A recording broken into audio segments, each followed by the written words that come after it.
네, 정치마 수다 시간입니다. 오늘은 장성철 공론센터 소장, 윤재관 더불어민주당 정책위 부의장 두 분과 함께하겠습니다. 어서 오십시오. 안녕하세요. 네, 정치권이 본격적으로 총선 모드에 돌입하면서 김기현 국민의힘 대표가 여야 정파를 모두 아우르는 슈퍼 빅텐트론을 꺼내들면서 주목을 받고 있습니다. 이준석 전 대표는 설득력이 매우 약하다 이렇게 혹평을 했는데요. 두 사람의 발언 먼저 들어보시고 말씀 나누죠. 나라의 발전적 미래를 고민하는 모든 분들과 함께 슈퍼 빅텐트를 치겠습니다. 보수적 인사의 영입 못지않게 많은 국민의 의견을 대변하는 각계각층의 인물들을 모시는 것 역시 중요합니다. 부정부패 정당이 되어 개딸들에게 휘둘리는 지금의 민주당에게 나라의 미래를 맡길 수 없다는 양심을 지키는 분들이 민주당에 비록 소수나마 있다는 점도 유의 깊게 보고 있습니다. 당내의 비주류 인사와도 화합하지 못해가지고 몽둥이 찜질하고 내쫓은 다음에 어디다 빅텐트를 펼치겠다는 거냐. 나경원과도 화합 못하고 안철수와도 화합 못하고 유승민과도 화합 못하고 이준석과도 화합 못하는 사람이 어디 가서 빅텐트를 친다는 말입니까? 예, 저는 그거는 존재 부정이다 이런 말씀 드리겠습니다. 네, 김기현 대표가 꺼내든 그 슈퍼 빅텐트론 누구누구를 지금 염두에 두고 얘기를 한 건지 관심이 가는데 어떻게 보세요? 원론적인 얘기라고 보여지고요. 어차피 총선을 앞두고는 세력을 넓히는 것이 총선 승리의 하나의 요인이다라고 생각을 해서 슈퍼 빅텐트론을 구상한 것 같은데 저는 일단 좋아요. 저런 전략 좋은데 일단은 이전에 한 입을 덮고 잤던 사람들을 쫓아냈잖아요. 그러니까 이준석 전 대표가 지금 언급한 게 그 부분입니다. 네, 맞아요. 같이 있던 식구들을 쫓아냈는데 다른 뭐 이웃사촌을 그 텐트 안에다가 올려다 놓는다고 한들 얼마나 이제 효과가 있을까라는 좀 생각이 들어요. 그래서 본질은 이준석과 유승민이라니까요. 그들을 제외하고 빅텐트를 치든 슈퍼 빅텐트를 치든 전 별로 소용이 없을 거라는 생각이 들고 자꾸 저러한 모습들을 보이니까 97년도 대선이 생각나더라고요. 네. 그때 김대중, 뭐 김종필, 이회창 뭐 이렇게 경쟁을 했었잖아요. 예. 그때 신한국당에서 같이 경쟁하던 이인재 후보가 뛰쳐나갔단 말이에요. 그래서 당시에 선거 전략가들은 이회창 총재를 찾아가가지고 딴 거 다 필요 없다. 이인재만 잡아라. 이인재만 잡으면 선거 이긴다. 그랬는데 이인재는 싫어. 이인재는 안 할래. 그 집에도 안 카드만 찾아갈래. 빼고 다른 거랬죠. 그렇죠. 예. 그래가지고 그때 조순 총재랑 손잡았잖아요. 결국엔 600만 표 차이로 졌습니다. 그러니까 이러한 것들이 본질이 무엇인가를 확실히 알아야지 자꾸 격가지 그래 좀 비명계 누구 데리고 올 사람이 있을까? 제3지대에 있던 사람들 누구 데리고 올 수 있을까? 그 사람들 한 100명 데리고 와도 이준석, 유승민 품는 거랑 비교해봤을 때는 효과가 1%도 안 된다. 전 그렇게 말씀드리고 싶어요. 그러니까 비운계를 품지 않는 슈퍼 빅텐트가 성공할 수 없다는 네. 말씀을 하시는 건데 김기현 대표의 이 빅텐트론이 이준석 신당에 대한 견제구라는 해석이 우세하잖아요. 네, 그렇죠. 네, 말씀처럼 있던 사람도 못 품는 텐트가 무슨 빅텐트냐 이런 비아냥이 지금 있지 않습니까? 예. 설득력 있는 것 같고요. 빅텐트 얘기하시고 또 이준석 쪽의 측근들께서는 상상도 못할 크기의 또 신당 얘기를 하시고 두 분들 다 양쪽 다 모두 빅텐트 비슷한 얘기를 하시는데 결국은 이삭죽기를 빅텐트냐 뭐 상상도 못할 크기냐 이렇게 이 좋은 말로 치환하시는 건데 국민들이 다 알고 계십니다. 여러 당에서 제대로 활동을 못 하다가 이제 낙동강 오리알 되신 분들이 한 곳에 모이는 게 빅텐트냐 이런 얘기들이 많이 나올 거라는 생각이 들고요. 지금 양측에서 여러 가지 기싸움을 좀 하고 있는 것 같습니다. 예, 원래 국민의힘의 측과 그리고 이준석 측과의 기싸움이 계속 벌어지고 있는데 누가 허풍을 제대로 떨고 있는지 둘 다 허풍일지 국민들은 계속 관심 있게 지켜볼 거라 생각합니다. 지금 겨울이잖아요. 예. 텐트 치면 그래도 추워요. 그래서 저는 계속 말씀드리는 게 뭐냐면 지방선거 이전에 국민의힘으로 되돌아가면 내년 총선 이길 수가 있습니다. 다 같이 있었을 때 그렇죠. 그리고 되돌아갈 수가 없죠. 그리고 그때 윤석열 대통령은 이념 문제에 관해서 되게 관대했었고요. 포용적이고 너그러운 모습을 보여줬었거든요. 그때 모습 되돌아가면 돼요. 자꾸 왜 어려운 길을 가려고 하는지 그 가능성은요? 없어 보여요. 소장님 보시기에 가능성은 대통령에서 없다? 변하기에는 조금 예. 힘들어 보입니다. 자, 어쨌든 그래서 지금 두 분께서는 계속해서 유승민, 이준석 이렇게 비윤계가 사실은 빅텐트의 핵심이다 이걸 강조하고 계신데 어제 이제 이 김기현 대표가 이 말을 하면서 그때 바로 이상민 의원의 움직임에 대한 언론의 주목도가 있었지 않습니까? 네. 그래서 이상민 의원이라든지 양양자 의원에게 뭐 이렇게 러브콜을 보내고 있다 이런 기사도 있었고 그러니까 그런 식으로 확장을 하고 다 끌어안으려고 하는 것 같다 이런 얘기가 있었는데 그게 핵심은 아니라는 진영을 넘어선 사람들을 끌어오겠다 이런 표현으로 해석들을 많이 하시던데 그 진영에서 좀 건강하신 분들을 끌어가면 그게 효과가 있을지 모르겠는데 진영 내에서도 거의 불가능한 분들만 끌어오려고 하니 그게 무슨 효과가 있겠냐 저는 그 말씀을 드리는 겁니다. 그럼 지금 진영에서 건강하지 않다고 표현하신 이상민 대선은 의원님 같은 경우에는 5선을 하시면서 계속 자기가 지켜왔던 정당 거기서 투표를 출마를 해서 당선이 되셨고 한 번은 뭐 다른 정당에 가셔서 하셨지만 그 정당을 지금 5선까지 하셨던 분이 이제 뛰쳐나갔다고 하는 건데 그분이 정말로 명분이 있으려고 하면 지금 본인 지역구가 대전 유성읍 아닙니까? 맞습니다. 그러면 예. R&D 관련된 예산이 가장 민감한 지역 아닙니까? 그러면 지금 그 예산을 대폭 깎으려고 하는 윤석열 정부에 맞서서 싸우고 그것을 정상화시키려고 하는 노력을 하는 것이 정치인의 가장 기본적인 도리죠. 그런 거를 아무 얘기도 하지 않고 자기 살아남을 일만 계속 얘기하면서 선거 앞두고 이 당 저 당 기웃거린다는 얘기를 아무렇지도 않게 얘기하는 게 그분이 건강합니까? 그게 그분이 하는 정치가 정말 옳은 정치입니까? 그런 사람들을 끌어들이려고 하는 빅텐트가 무슨 의미가 있을까 싶습니다. 이게 윤재관 부의장님의 굉장히 이렇게 강하게.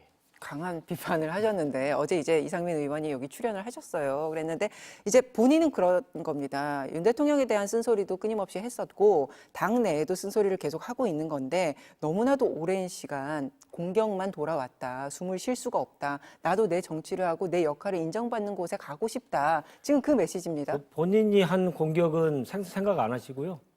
본인이 얼마나 많은 사람들에 대해서 마음을 상처를 주셨는지를 생각 안 하시고요.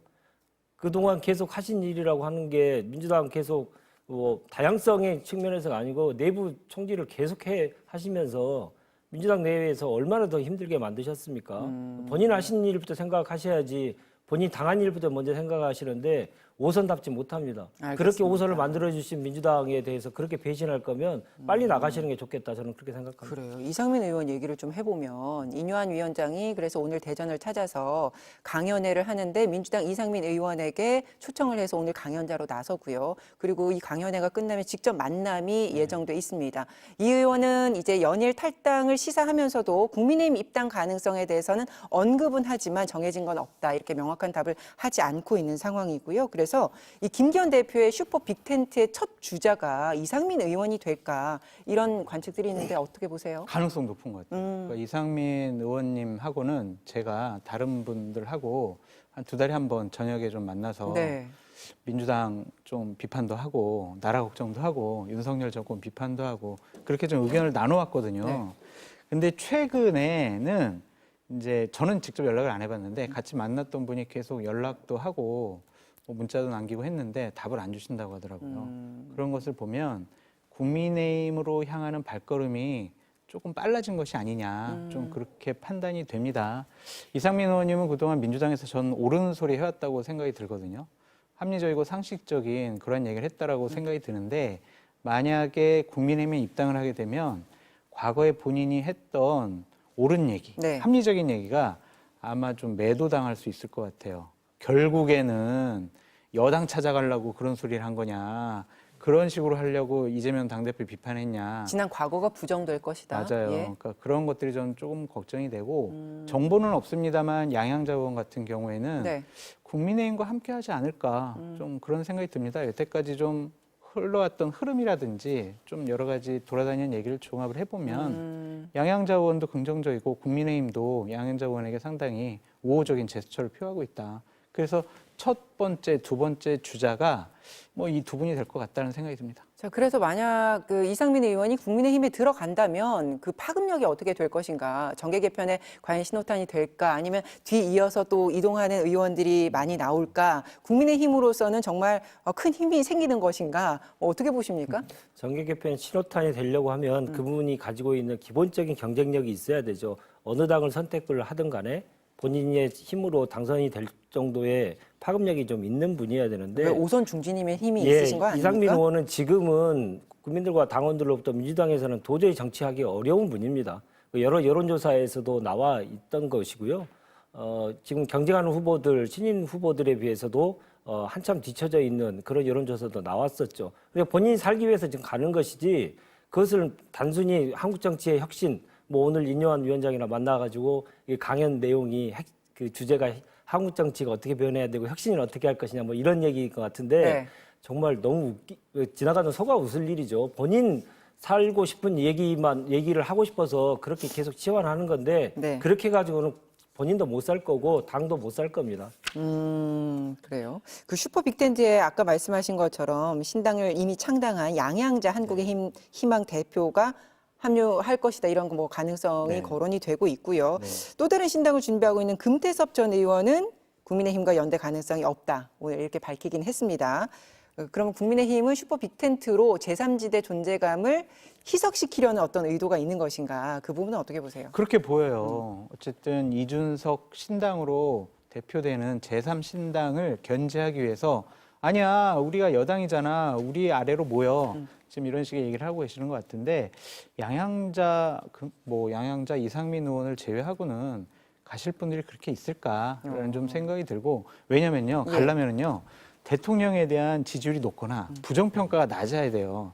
아니면 긍정 부정평가 좀 비슷해가지고 그래? 내가 가면은 국민의힘에게 우호적인 분위기를 더 많이 만들 수 있어. 이러한 분위기가 있어야 가는데 지금 부정평가가 일정 수준으로 계속 높단 말이에요. 그러면 내가 가서 국민의힘에 공천을 받더라도 당선되기가 쉽지 않아. 그러면 의원들이 총선 앞두고 왜 움직이겠어요.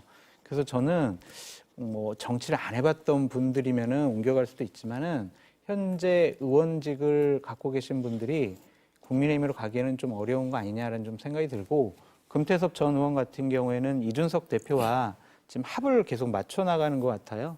뒤에는 또 김종인 위원장이 있잖아요. 네. 그래서 야 금태섭, 이준석 같이 해. 계속 이렇게 옆에서 예. 부추기시는 것 같아요. 그래서 두 분은 함께할 가능성이 높은데 이것도 좀 두고 봐야 될 것 같아요. 여러 가지 뭐 생각과 판단, 가치관과 철학에 있어서 좀 상충되는 부분이 좀 있더라고요. 그런 부분에 있어가지고 합이 안 맞으면은 또 같이 할 수는 없겠죠. 그렇죠. 예. 근데 결국에는 좀 웬만하면 다 같이 하려고 하지 않을까 그런 생각이 듭니다. 그러니까 이준석 신당 이야기로 넘어가기에 앞서서 요거 하나만 더 짚고 가면 그래서 슈퍼 빅텐트론을 띄우는 게 김기현 대표는 제3지대 존재감을 희석시키기 위함이 깔려 있지만 결론적으로는 희석시키는 역할을 못할 것이다. 별로 움직일 사람 없고 들어올 사람 없다라는 거잖아요. 네. 그러니까 결국에는 총선 앞두고 여당이 성공할 수 있냐 이거 핵심은 대통령이다 열쇠는 네. 뭐 이렇게 말씀을 하세요. 당연하죠. 네? 집권 2년 차에 치러지는 선거인데요.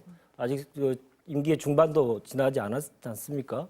그래서 대통령에 대한 평가 그것이 바로 총선의 바로미터가 될 것이다. 그건 가장 기본이 되는 것이죠. 근데 말씀하셨듯이 부정평가가 60% 이상을 계속 상회하고 있는 상황에서 잘못 이번에 판단을 했다가는 총선 이후에 본인의 정치 생명도 한꺼번에 같이 몰락할 수 있기 때문에 그러한 선택에 있어서 많은 고민들이 있을 겁니다. 근데 결국 그래서 빅텐트라고 하는 얘기들은 결국 뒷문이 지금 구리니까 앞문이라도 넓혀보려고 하는 노력들을 많이 하는 것 같은데 결국은 영두삼위가 될 것이다. 그렇게 생각합니다. 자, 이준석 신당 이야기를 좀 해보면 12월 창당, 12월 27일까지 날짜를 못 박았죠. 이준석 전 대표가 연일 새 과시에 나서고 있습니다. 지지자 연락망엔 이틀 만에 4만 명이 넘게 모였고요. 10만 명 모일 거다 이렇게 자신도 하고 있습니다.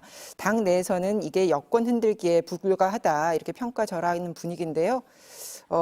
이 새 과시라고 봐야 됩니까? 아니면 진짜 이준석은 이 정도의 바람을 갖고 올 거라고 보십니까? 아니, 때 아닌 무력 시위가 계속 일어나고 있어요. 국민의힘에서. 네. 지지난주는 아시겠지만 장재훈 의원이 버스 92대 기겁을 했었는데 이번에는 또 몇만 명이 본인과 함께하고 있다고 또 공개하고 예. 이런 식으로 하는 정치가 사실 국민 눈높이에 보면 어떻게 보일까요? 저들은 무엇을 하겠다라고는 지향점에 대해서는 잘 없고 내가 나를 건들면 무조건 나는 새과시 할 거다. 이런 무력시하는 정치를 계속 보여주는 것 같은데 정말 눈살이 찌푸려지는 것 같고요.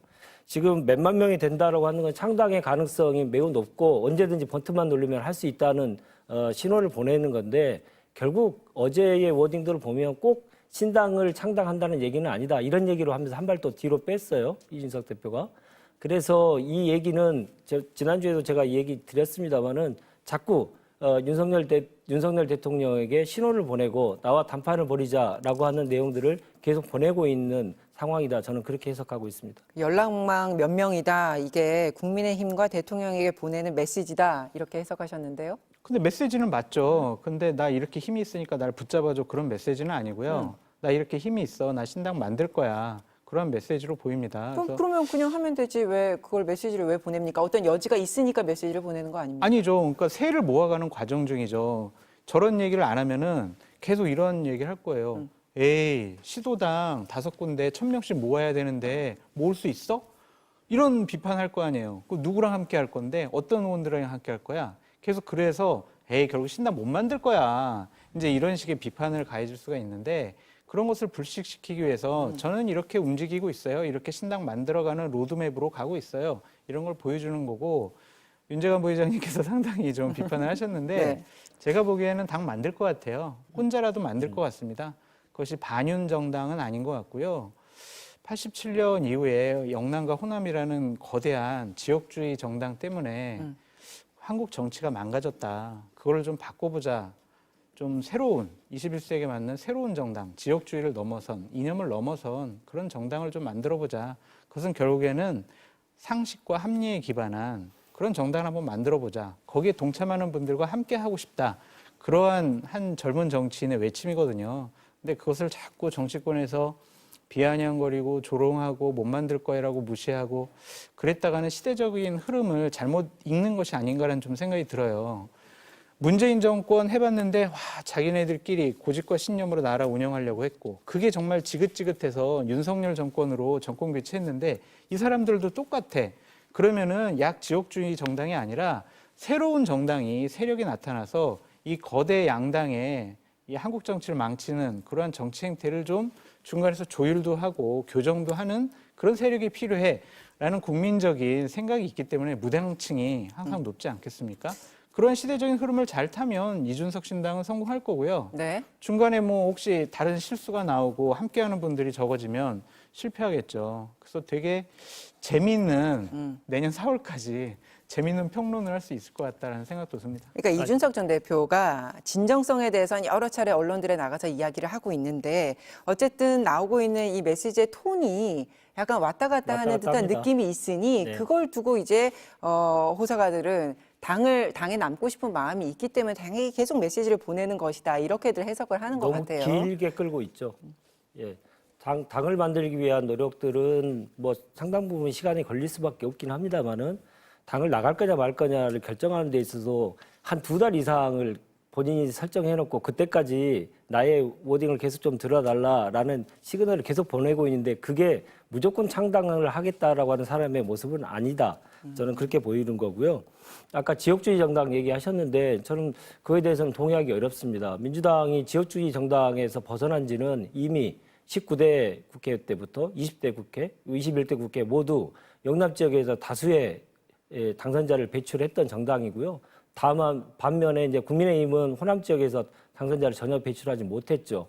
그래서 지역주의에 대해서 넘어서기 위해서 많은 사람들이 도전했고요. 그 도전의 결실들이 나왔던 상황에서 민주당을 지역주의 정당으로 치부하는 것에 대해서는 전혀 동의하기 어렵고 또 하나는 이준석 대표가 정말로 현재 남아있는 지역주의를 타파하기 위해서 노력을 했다면 저도 박수를 쳤을 것이고 거기에 대해서 기대를 좀 했을 것입니다. 근데 무슨 일이 있을 때마다 윤석열 대통령하고 똑같잖아요. 대구 달려가고 대구에서 또 세과시하고 뭐 이런 모습이 보수의 자기가 아이콘이 되겠다라고 하는 모습을 다 보이면서 우리 양쪽의 진영을 다 아우르기 위한 그 새로운 정치의 모습을 좀 안 보여준 건 아닙니까?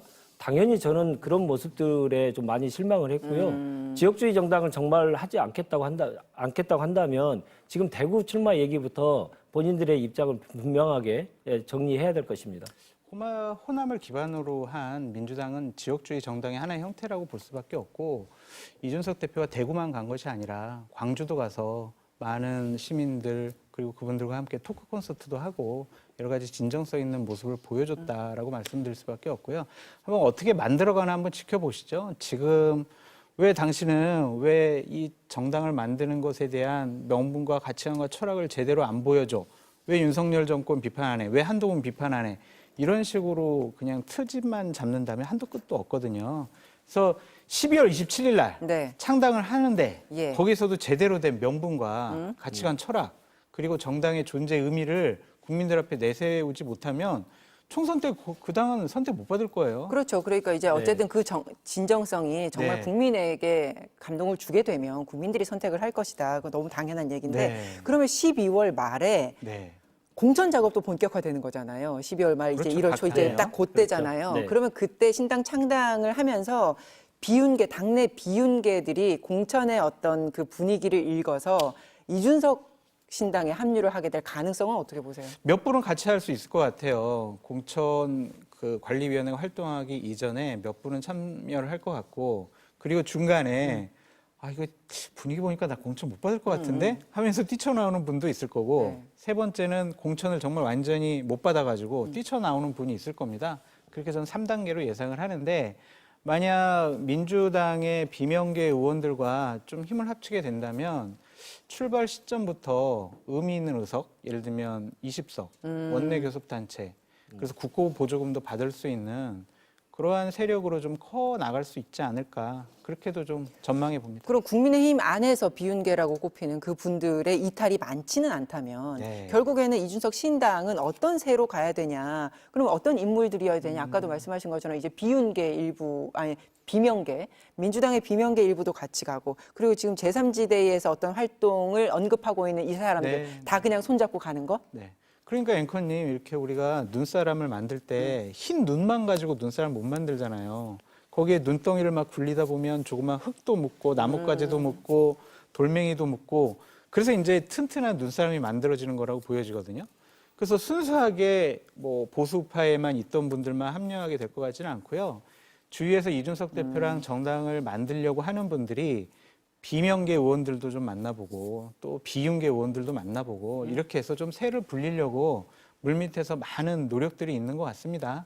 그것들을 한번 12월 말 1월 초에 한번 지켜보시죠. 역사적으로 보면 이렇게 개별적으로 세력을 구축하려고 하는 분들이 총선을 앞두고 각자의 당을 만들겠다고 다 얘기합니다.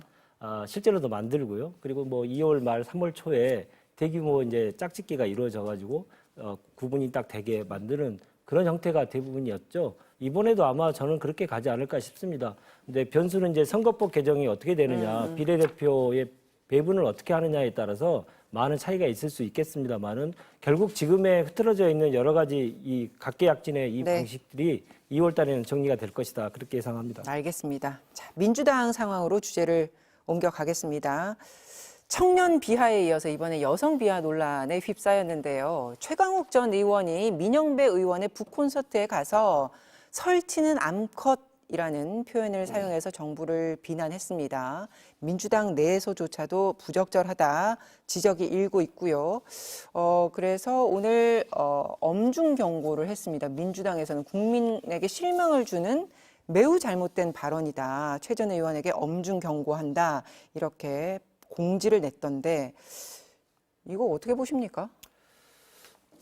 지금 당에서 입장을 분명하게 정했기 때문에요. 근데 그렇게 논란이 될 수 있는 발언을 안 하는 게 좋죠. 근데 너무 과하게 반응하고 있는 건 아닌가라는 생각이 듭니다. 이 스피커가 어떤 분야에 따라서 똑같은 발언을 해도 이 파급력이 워낙 차이가 났고 그에 대한 문제 제기도 많이 차이가 나는 것 같은데요. 현역 의원도 아니시고 출판기념회에서 나온 얘기 가지고 너무 과민하게 반응을 하는 건 아닌가라는 생각이 듭니다. 더욱더 생각되는 것은 대한민국이 지금 이렇게 한가로운 시절인가 이게 메인 뉴스가 돼야 될 만큼의 지금 뉴스 밸류가 있는 사안인지 저는 좀 의문입니다. 왜냐하면 지금 IT 강국의 나라에서 3일 동안 정부 전산망이 먹통이 됐는데 그 원인도 못 찾고 있는 나라 그리고 해외에 나가서 순방의 결과가 아주 빈털터리인 결과 이런 내용들에 대해서는 아무런 지적이 금방 사라지면서 이런 발언들에 대해서 하루 종일 계속 얘기 나오는 것에 대해서는 저는 좀 의문을 가지고 있습니다. 반칙하신 것 같아요. 진짜 망언은 저는 진짜 망언은요. 이동관 방통위원장이 했던 한 언론사의 인터뷰입니다. 개헌을 해서라도 대통령에게 국회 예산권을 줘야 된다라는 취지의 발언을 하셨어요. 이 정도의 발언 정도 되면 이건 어마어마한 사안인데 이런 것들은 아무렇지도 않게 그냥 쑥 그냥 흘러가 버립니다.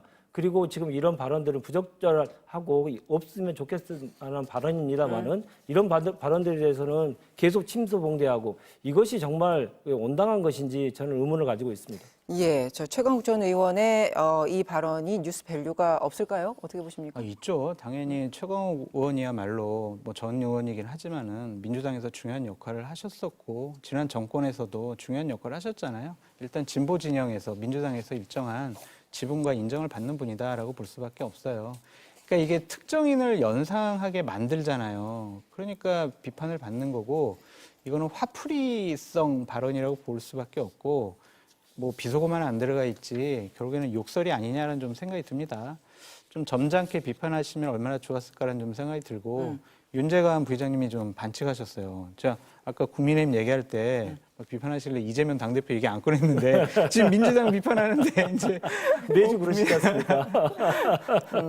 어쨌든 근데 지금 이제 이 얘기를 합니다. 이 뒤에 당에서의 어떤 조치, 물론 이제 네. 조정식 사무총장이 그렇게 국민에게 실망과 상처를 줘서 매우 잘못된 발언이다 이렇게 경고를 하긴 했지만 그 뒤에 이제 최강욱 의원의 해명이나 사과가 없고 별도의 메시지가 없고 또 관련해서 뭔가 이제 사후 조치가 없는 부분에 대해서 총선을 앞두고 민감한 시기에 이런 논란이 있는 것에 대해서 왜 당이 별로 조치를 하지 않냐 뭐 이런 목소리도 있는 것 같아요. 이럴 것 같아요. 그러니까 민주당을 정말 왼쪽에서 강하게 지지하는 지지층에서는 최강욱 잘했네 하면서 또 환호할 것 같아요. 그 지지 세력을 좀 끌고 가려고 하는 고도의 뭐 정치적인 의도가 있는 발언이 아니냐라는 좀 생각이 듭니다. 그래서 이런 것들이 좀 정치를 극단화시키는 것 같아요. 그래서 저는 최강욱 의원님 뭐 훌륭한 일도 많이 하셨지만 이런 막말, 뭐 이런 욕설 비슷한 비속어 같은 이런 얘기들은 안 하시는 게 좋을 것 같아요. 민주당 지도부는 또 이제 곤혹스러운 부분이 있는데 대통령 탄핵론입니다. 그 조금 전에 말씀드렸던 민영배 의원의 북콘서트에서 김용민 의원이 대통령 탄핵을 거론했고요. 그 자리에서 이제 민영배 의원도 거들었는데 오늘 아침에 라디오에 출연한 송영길 전 대표도 윤 대통령 탄핵까지 고려해서 내년 총선에서 야권이 200석을 얻어야 한다.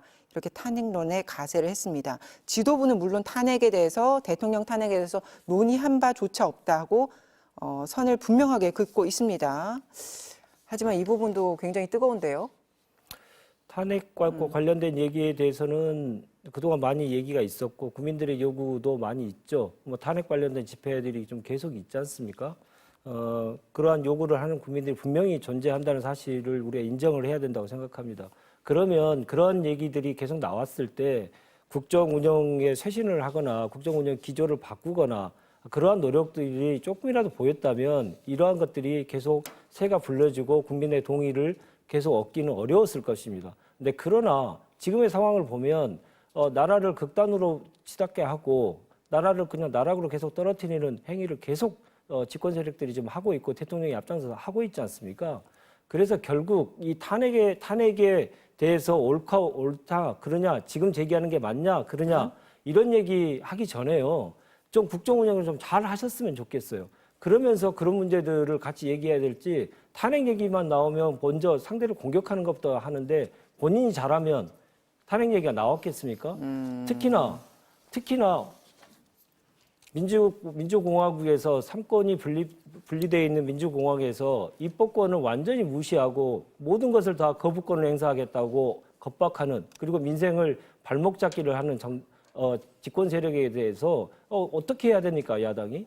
계속 이번에 지금 쌍특검이 12월 달에 아마 표결이 있을 가능성이 있는데 벌써부터 그런 거부권 행사해야 된다고 하지 않습니까? 본인은 살아있는 권력에 대해서 수사를 해야 되고 칼을 들이대야 된다라고 해서 대통령까지 오른 사람이 본인의 가족에 대해서는 왜 그렇게 계속 방어망을 치고 거부권까지 행사하면서 하겠다는 얘기를 벌써부터 하고 있습니까? 그럴 거면 살아있는 권력에 수사를 해야 된다고 얘기했던 사람이면 이 특검을 2개 다 받아야죠. 근데 벌써부터 안 받겠다고 계속 한다면 이렇게 헌정 질서를 계속 흐트러 놓으면 할 수 있는 방법이 뭐겠습니까? 법에서 정해져 있고 헌법에서 부여한 탄핵에 대한 얘기를 해도 해야 된다. 저는 그렇게 생각합니다. 그렇게 이제 탄핵하는 얘기가 옳다고 생각하시면 내년 총선 캐치프레이즈로 윤석열 대통령 탄핵 이걸 하세요. 그러면 공약으로 그걸 내세우세요. 탄핵 그게 과연 내년 선거에 도움이 될까라는 부분에 대해서 한번 좀 심각하게 생각을 해보셨으면 탄핵에 좋겠고. 대한 얘기가 나오지 않을 만큼 그게 수그러들 만큼의 노력을 하는 게 대한민국을 위해서도 그렇고 대한민국 정치를 위해서도 그렇고 모두를 위해서 좋습니다. 예. 당연한데 예. 민주당의 일부 인사들은 습관성 탄핵 증후군에 좀 빠져 있는 것 같아요. 그러니까 기분 저 정말 윤석열 대통령에 대해서 기분 나쁘거든요. 저처럼 보수파 쪽 평론가 중에 윤석열 대통령과 국민의힘 비판하는 사람 없어요. 네. 그렇지만 저는 탄핵에는 반대합니다. 어쨌든 헌법과 법률을 중대하게 위반을 해야 되는 상황이 있잖아요. 우리 애가 말을 잘 안 들어요. 걔만 보면 짜증나고 힘들고 그냥 기분 나빠요. 그렇다고 쫓아내요. 그럴 수는 없잖아요. 그러니까 이러한 탄핵이라는 단어가 주는 엄중함, 무거움을 민주당에서 자꾸 얘기함으로써 너무 가볍게 하는 것 같다라는 좀 생각이 들고 그러한 것들이 과연 중도층에 민주당이 옳은 얘기를 하고 있는 것인가? 저런 방향이 맞는 것인가? 그런 의구심을 받을 수밖에 없을 거예요. 그래서 좋아요. 법적으로 뭘 잘못했으면 그걸 정확하게 지적을 하세요. 그래서 탄핵의 명분을 쌓아가는 게 맞지. 그냥 기분 나쁘고 우리 막 수사하고 조사하고 야당 대우 잘 안 해주니까 탄핵! 이런 식으로 하는 거는 국민들 보기에도 그렇게 썩 설득력 있어 보이지 않습니다. 그 김용민 의원이 대통령 탄핵을 발의해 놔야 반윤연대가 명확하게 처진다. 이제 이 발언에서 시작됐던 건데, 그러니까 이 얘기만 듣고 보면 물론 이게 일부의 목소리일 수 있겠지만 어쨌거나 민주당이 총선 전략으로서 탄핵을 내세워야지 반윤연대가 더 새가 공고해진다라고도 해석이 되는 거잖아요. 그러니까 총선을 앞두고 이렇게 접근하는 게 전략적으로 옳은 것인가? 전략적으로 옳은 것이냐에 대한 판단은 지금 해서는 안 된다고 생각하는데요. 앞으로 전개될 여러 가지 정치 이벤트들을 보면 아까 말씀드렸듯이 12월 말에 쌍특검 그리고 여러 가지 정치관계법에 관련돼 가지고 어떤 취향세를 가질 것인지 그리고 국회에서 제출된 법안들을 다 예전처럼 또 거부권을 무더기로 남발한다든가 이런 문제들이 계속 벌어지면 지금의 얘기에 나왔던 탄핵에 대한 동의하시는 분들이 점점 더 많아질 것이다. 저는 그렇게 생각하고요. 지금 이 문제를 가지고 민주당이 선거 전략상, 총선 전략상 탄핵을 전면에 내세우는 거 아니냐. 이건 좀 확대 해석인 것 같습니다. 알겠습니다. 어쨌든 이번 선거는 중도층을 여든 야든 확장하고 흡수를 해야 되는 상황에서 지지층과는 조금 다르게 접근해서 메시지가 나와야 되는 것 아닌가 이런 네. 지적들이 있는 것 같아서 여쭸고요. 코치를 잘해주시는 것 같은데요, 앵커님. 비명계의 움직임을 좀 오죽하면 보겠습니다. 탄핵 얘기가 나오겠습니까? 정말. 근데 과연 이제 그 메시지가 적절한가? 그 부분에 대해서는 어쨌든 오죽하면 나올 수밖에 없는 상황이다. 아니, 실제로 저한테 있었던 얘기를 좀 말씀드리겠습니다. 제가 저 지역에 출마를 앞두고 있는데 출마를 해서 지역의 공약을 어떻게 할 건가 이런 얘기를 물어보면 정말 중도층이라는 분들이 저에게 그런 말을 합니다. 국회의원 활동도 되면 국회의원 하려고 하면 그런 작은 정치 하지 말고 정말 나라를 바로 세울 수 있는 얘기들을 너가 정말 해라. 나는 중도층이고 스윙보터인데 그렇게 계속 그 작은 단위로 해서 선거를 하려고 하면 너는 성공하기도 어렵고 국가를 위해서도 바람직스럽지 않다. 이렇게 말할 정도로 중도층에서도 이 대한민국에 지금 흘러가는 상황들에 대해서 매우 걱정과 한탄을 하고 계시다. 이 말을 꼭 드리고 싶습니다. 걱정을 하고 있는데 네. 그게 탄핵에 찬성하는 그런 의견은 아니잖아요. 그러니까 극단으로 안 갔으면 좋겠어요. 알겠습니다. 우리 비명계 이야기 넘어가 보도록 하겠습니다. 이낙연 전 민주당 대표가 최근에 전우들의 시체 위에서 응원가를 부를 수 없다고 말한 것으로 전해졌지요. 이 내년 총선 공천이 불공정하게 진행될 경우에 총선 지원 유세에 나서지 않겠다는 의미로 해석들이 되고 있는데요. 어떻게 보십니까? 지원 유세뿐만이 아니라 나는 민주당에서 나와서 다른 살림을 차릴 수도 있어 라는 뉘앙스와 신호를 보낸 것이 아니냐라는 좀 생각이 들어요. 제가 만약에 이낙연 전 총리의 참모라면 네. 앞으로 총선 때까지 어떠한 정치적인 로드맵을 갖고 이낙연 전 총리가 다시 활로를 찾을 수 있을까 고민을 해보면 답이 안 나와요. 답이. 그러니까 지금 민주당 같은 경우에는 워낙 이제 윤석열 대통령에 대한 반감이 심하기 때문에 이재명 당대표를 공격을 하게 되면 왜 윤석열 지금 편들어주는 거 아니야? 이렇게 공격받을 소지가 크거든요. 네. 지금 우리가 선거부터 이기고 봐야지 지금 내부에서 지금 총질하는 거야? 이런 얘기 할 말이 없을 것 같아요. 그런데 만약에 이재명 당대표가 2027년 대선을 목적으로 한다면 내년 총선 때 자기 사람 많이 공천하고 비례대표로도 지명을 많이 할 거예요. 그럼 이낙연 당대표로서는 민주당이라는 틀 안에서 플랫폼에서 정치할 수 있는 공간이 없습니다. 그럼 나와야 되겠죠. 네. 그럼 나왔을 때 과연 내가 데리고 나온 그 의원들을 다시 공천을 줘서 다시 배지를 달아줄 수 있느냐? 그러한 힘이 있느냐? 그것도 아니란 말이에요. 그러니까 되게 곤혹스러운 입장에 취해져 있고 지금 이러한 얘기들은 이중적인 포석인 것 같아요. 나 나올 수 있어? 라는 거 있고 그래도 좀 나 좀 대우해줘. 안 그러면 나 나갈 거야. 이렇게 좀 붙잡아 달라는 하나의 좀 뭐 의지의 표현이 아닌가 그런 생각도 듭니다. 결국에는 이제 이낙연 전 대표가 정치적인 기반을 공고히 네. 하기 위해서 네. 어떤 메시지들을 내고 있는 것일 텐데 네. 그러면 지금 총선을 노리고 하는 것인지 아니면 정말 긴 정치 인생을 보고 하는 것인지 일단은 총선에서 네. 네 사람이 좀 많이 당선돼야 활로가 이번 생기잖아요. 총선에서 기반이 하나도 없어지면 다음에 활로가 없는 거죠. 예. 그래서 그러면 지금 이렇게 움직이는 게 그러니까 이재명 대표에게 각을 세우는 방향으로 지금 세를 모은다고 봐야 되는 글쎄, 건가요? 각을 세울 정도까지는 아니라고 생각하는데 조금 이 발언에 대해서 수긍하는 당내 분위기는 찾아보기가 좀 어려운 것 같습니다. 왜냐하면 지금 이낙연 대표의 그 대중적인 지지도가 매우 낮기 때문에 네.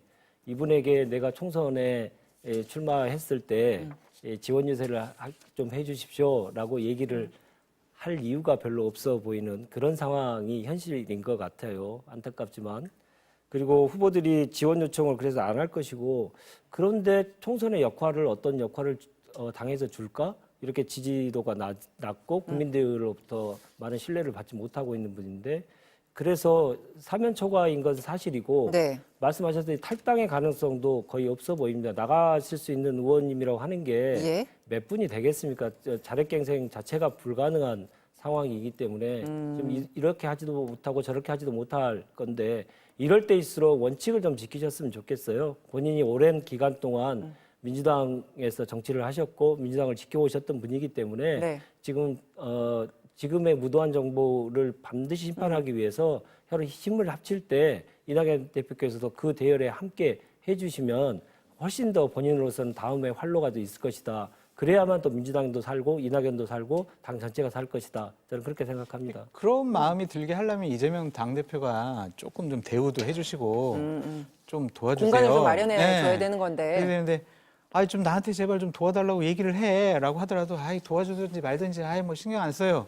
이러한 모습이거든요. 애써 무시하는 듯한 모습을 보이고 있기 때문에 이낙연 대표로서는 참 깝깝할 것 같아요. 그래서 그 당내에서 혁신계라고 불러달라는 비명계가 공식 모임 원칙과 상식을 출범시켰지 않습니까? 근데 이제 거기에 대해서 이낙연 전 대표도 동조의 뜻을 보냈다 이렇게 윤영찬 의원이 얘기를 했었는데 그러면 지금 말씀하신 것처럼 이 비명계들의 모임에 대해서도 이재명 대표가 어떤 수용하는 듯한 어떤 공간을 마련해주고 그래서 거기에 이낙연 전 대표가 들어오고 뭐 이런 모양새로 가는 게 민주당으로서는 좋은 거 아닌가요? 네, 그런 노력들을 하나도 안 했다고 평가하시는 것에 대해서는 저도 또 의문을 제기합니다. 왜냐하면 다시 대표로 복귀하면서도 취임 일성으로 이런 얘기를 하셨지 않습니까? 우리의 작은 차이를 좀 넘어서 보자.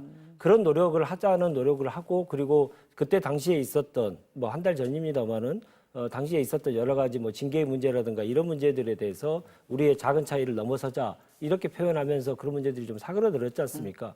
그러면 한쪽에서 좀 호응을 좀 해주셔야죠. 한쪽은 똑같이 그 이전하고 똑같이 계속 총불을 들이대고 계속 난사를 해야 되는데 어떻게 그게 되겠습니까? 그러니 양쪽에서 한쪽의 노력과 다른 한쪽의 노력이 함께 있어야 될 텐데 지금 한 분들은 원칙과 상식이라고 얘기하시는 분들은 솔직히 원칙과 상식이 아니고 본인 공천권 달라는 그 생떼쓰기 아닙니까? 정말 공천권을 달라고 한다면 정말 원칙에 맞게 당원스럽게 민주당원에 맞게 그렇게 행동하시는 게 사실은 민주당을 위해서도 더 좋고 본인을 위해서도 좋은 길이다 그렇게 생각합니다. 비명계들이 뭐 총구를 난사했다고 했는데 그 실탄이 아니고 공포탄이라서 맞아도 안 아프잖아요. 그래서 제가 봤을 때는 언론에서 계속 부각을 하지 않습니까? 이재명 당대표는 그래 저기 한 20-30명 세 모아가지고 나가라. 그러면 그 자리에 내가 뭐 공천 주고 싶은 사람 공천 주면 좋겠다 그렇게 생각할 수 있어요. 왜냐하면 내년 총선 전망이 민주당에 되게 유리하게 지금 많이 판세가 분석이 되고 있잖아요. 네. 그러면 네 사람 해봤자 다 당선될 것 같은데 왜 그 사람들 붙잡겠어요? 그러니까 선거가 어려워지면은 아유 같이 합시다라고 그 사람들 품기도 하고 아 제가 또 험지도 출마하겠습니다 이러는데 워낙 유리한 구도라고 분석이 되기 때문에 그냥 나가든지 말든지 나가면 아유 감사합니다. 내가 정말 이게 컷오프 하려고 했었는데 내 손에 피도 안 묻히고 자발적으로 나가줘서 너무 감사합니다. 이렇게 할 것 같아요. 그러면 어쨌든 비명계의 그 의원들 지금 네. 그 움직임에 대해서 당 네. 지도부가 전혀 반응이 없고 없잖아요. 그리고 공천에서도 굉장히 뭐 위험한 상황이 되고 네. 그러면 이낙연 전 대표를 중심으로 해서 나가서 신당을 꾸리고 뭐 이럴 가능성도 있다고 보세요? 저는 없을 것 그런 같아요. 가능성은 없어요. 왜냐하면 공천 줘서 당선되기 어렵잖아요. 그럼 정치 생명 끝이에요. 저렇게 되면. 왜냐하면 배지도 잃었죠. 그리고 선거를 앞두고 당을 나갔어? 이 배신자 이런단 말이에요. 정치적 기반이 다 사라지는 거죠. 네. 예. 그럼 그 플랫폼 안에서 정치하기가 쉽지 않을 거예요. 알겠습니다. 오늘 한동훈 장관 이야기도 하려고 했는데 시간이 다 아이고. 돼가지고 죄송합니다. 얘기 거기까지 못 가는 건가요? 꼭 얘기해야 되는데. 다음번에 나와서 말씀해 주세요. 오늘 두 분과 여기까지 하죠. 고맙습니다. 광고 보시고 다시 뵙겠습니다.